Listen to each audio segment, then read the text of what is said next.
प्यारे बच्चों, आज मैं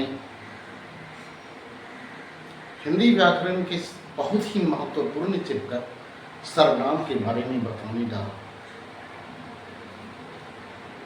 सर्वनाम संज्ञा के बदले में आने वाले शब्द, यानी संज्ञा के बदले में आने वाले शब्द को ही सर्वनाम कहते हैं। जैसे मैं, तुम, आप, या, वह, कौन, क्या, इस तरह से ये संज्ञा ये सर्वनाम के उदाहरण हैं। हिंदी में सर्वनाम की कुल 11 संख्या, सर्वनाम की कुल संख्या 11 है और इसके 6 भेद हैं। पहला है पुरुषवाचक सर्वनाम। पुरुषवाचक सर्वनाम को भी 3 भागों में बांट दिया गया है: उत्तम पुरुष, मध्यम पुरुष और अन्य पुरुष। उत्तम पुरुष में मैं और हम या हम लोग, मध्यम पुरुष में तू, तुम, आप, और अन्य पुरुष में जिसको हम कह दें कि हम प्रथम उत्तम पुरुष और मध्यम पुरुष को छोड़ करके जो भी प्रोनाउन के रूप में आता है वह अन्य पुरुष के रूप में। तो पुरुषवाचक सर्वनाम के बारे में हम सुने। उसके बाद है निजवाचक सर्वनाम। निज माने होता है अपना, अपने आप, तो आप को ही निजवाचक सर्वनाम कहते हैं। उसके बाद है निश्चयवाचक सर्वनाम। यह वह अगर कह देते हैं कि यह एक अच्छा आदमी है, तो यह एक निश्चित हो गया। तो यह वह में थोड़ा सा अंतर है कि यह का प्रयोग नजदीक के लिए करते हैं और वह का प्रयोग दूर के लिए करते हैं। उसके बाद है अनिश्चयवाचक सर्वनाम। कोई कुछ इसके उदाहरण है। कोई आ रहा है, कोई जा रहा है, कोई खेल रहा है, कोई आने वाला है। इस तरह से हम कोई सर्वनाम से वाक्य बना सकते हैं। कुछ खा रहा हूं, कुछ गा रहा हूं, कुछ कह रहा हूं। इस तरह से कुछ एक अनिश्चयवाचक सर्वनाम है जिससे उसकी संख्या का पता चलता है, न किसी निश्चित वस्तु का पता चलता है। यह किसी के बारे में भी हो सकता है, स्त्रीलिंग हो या पुल्लिंग हो, सजीव हो या निर्जीव हो, किसी के बारे में हम अनिश्चयवाचक सर्वनाम का प्रयोग किया जा सकता है। और पांचवा है संबंधवाचक सर्वनाम। संबंधवाचक सर्वनाम का उदाहरण है जो सो।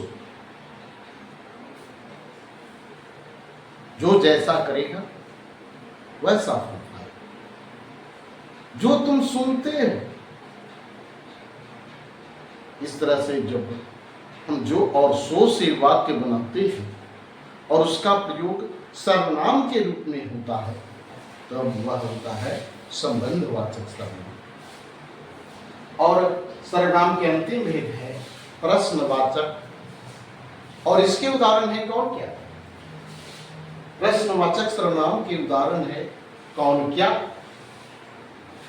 कौन आ रहा है, कौन जाने वाला है, कौन सो चुका है। इस तरह से हम कौन का प्रयोग सर्वनाम के रूप में करते हैं तो वह प्रश्नवाचक सर्वनाम है। और पुरुषवाचक सर्वनाम को हम प्रत्येक पुरुषवाचक सर्वनाम को हम 7 रूपों में प्रस्तुत कर सकते हैं। यानी कारक के जो 8 भेद है उसमें हम कर्ता से लेकर के अधिकरण तक 7 रूपों में प्रस्तुत कर सकते हैं। जैसे मैं, मैंने,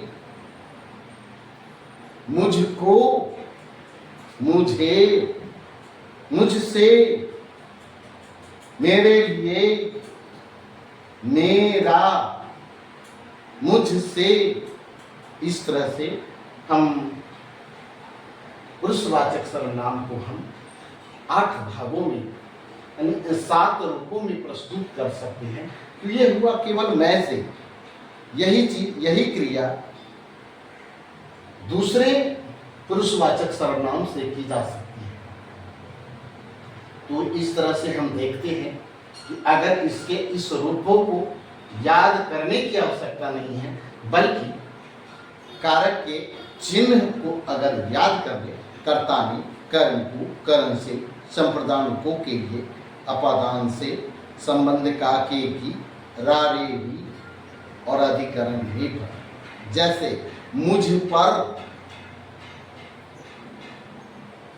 इस तरह से हम देखते हैं कि कारक के एक चिन्ह से एक का बोध होता है और यह पुरुषवाचक के प्रत्येक सर्वनाम के साथ हम सेट कर सकते हैं। तो हमारे पास शब्दों का बहुत भंडार हो जाएगा सर्वनाम का। लेकिन मुख्य रूप से सर्वनाम के 11 ही संख्या है और 6 भेद होते हैं। याद हम रखें कि संज्ञा के बदले में आने वाले शब्द को सर्वनाम कहते हैं। हिंदी में सर्वनाम के कुल 11 संख्या है और उसके 6 भेद होते हैं। पुरुषवाचक सर्वनाम, निजवाचक सर्वनाम, निश्चयवाचक सर्वनाम, अनिश्चयवाचक सर्वनाम, संबंधवाचक सर्वनाम और प्रश्नवाचक सर्वनाम। इन सब के मात्र 2 भेद हैं। इसमें हो सकता है कि एक ही भेद हो, जैसे निजवाचक सर्वनाम में एक ही भेद है, एक ही एग्जाम्पल है, उदाहरण। जैसे आप शब्द निजवाचक का एक उदाहरण है। बाद बाकी में और भी 2, 3, 4 उदाहरण हो सकता है। उन सारे उदाहरणों को जो अंकित है, हम उन उदाहरणों को वाक्य के रूप में हम प्रयोग करें और हम आसानी से समझ जाएं। जैसे यह कलम राम की है, तो यह कलम के साथ है, तो यह हो गया विशेषण। लेकिन यह एक कलम है, तब यह के साथ कोई सर्वनाम नहीं है तो सर्वनाम हो। यह के साथ कोई संज्ञा नहीं है तो यह सर्वनाम हो। लेकिन यह के साथ संज्ञा है, इसीलिए यह विशेषण है। कोई आ रहा है, सर्वनाम है क्योंकि इसके साथ कोई संज्ञा नहीं है। कोई आदमी आ रहा है, तो कोई के साथ एक संज्ञा है, इसीलिए कोई विशेषण हो गया। कौन जा रहा है, इसके साथ कोई संज्ञा नहीं है, इसलिए सर्वनाम है। और कौन आदमी जा रहा था, तो इसके साथ संज्ञा है, इसलिए यह विशेषण है। कहने का मतलब है कि संज्ञा, अगर सर्वनाम शब्द है तो उसके साथ संज्ञा का प्रयोग नहीं होगा। लेकिन जो ही संज्ञा का प्रयोग उसके साथ हो जाएगा तो वह सर्वनाम न होकर के विशेषण होगा। तो आज के इन्हीं बातों के साथ इस वीडियो को समाप्त करते हैं। जय हिंद, जय भारत।